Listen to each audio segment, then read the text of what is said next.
Would you believe me if I told you that I used to copy how other women talked, laughed, and even carried themselves because I didn't feel like on my own I was good enough? Before we get into that though, I want to say hi, I'm Tony. Thank you so much for clicking on my video. I would love if you would subscribe and follow me along on my journey. Now, let's get into the video. So this is a very transparent moment for me, y'all. Growing up as a kid, I was always quiet, right? So being quiet, you observe a lot. And when you observe, you see different personalities and how people do things. So being quiet turns into being misunderstood. And over time, I remember it being frustrating. Being an observer, I noticed that the people who had the louder personalities, who were more bubbly, who carried themselves a certain way would get more attention or would be liked more, that they were more sought after. So I felt as if in order for me to get those same praises, if I change myself to be more like that person, that I will be praised. As a kid, it worked for me because I often got told, fix your face, speak up, show your personality. I learned pretty early that who I was naturally wasn't accepted. The me now, when I think back to it, I wonder, was I really shy or was I unsure I was allowed to be me? So now I want to get into the ADHD layer of all of this. So I was diagnosed with ADHD at 37. So that was about 5 or 6 months ago for me. When I found out that I had ADHD, it was like a light bulb went off.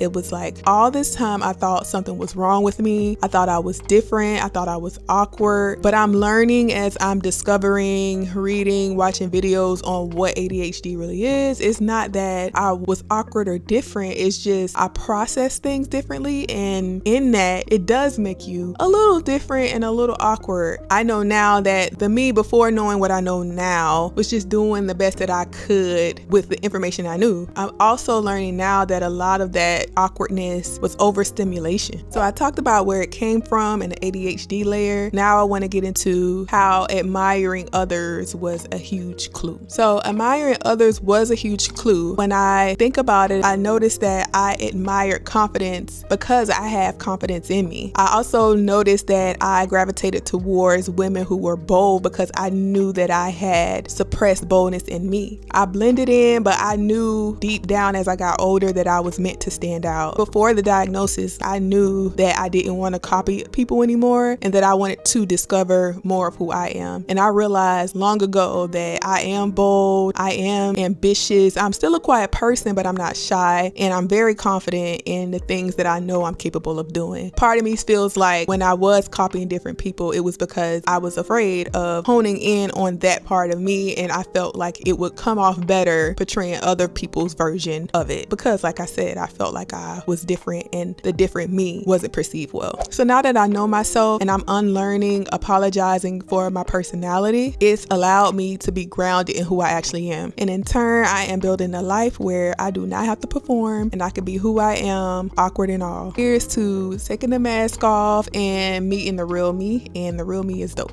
All right, y'all, that's it for this video. Thank you so much for making it to the end. This was a very vulnerable video for me. I would love for you to subscribe and comment and tell me if any of this sounds familiar to you, where you found yourself masking or picking little things from other people's personality and trying to make it yours. I know it's something that may be hard to admit, but it is my truth and I don't apologize for that. Again, please follow me along on my journey as I transition from working my 9 to 5 into being a full-time entrepreneur and me sharing all the ups and downs in between on that journey. Until next time, take care of yourself. Bye.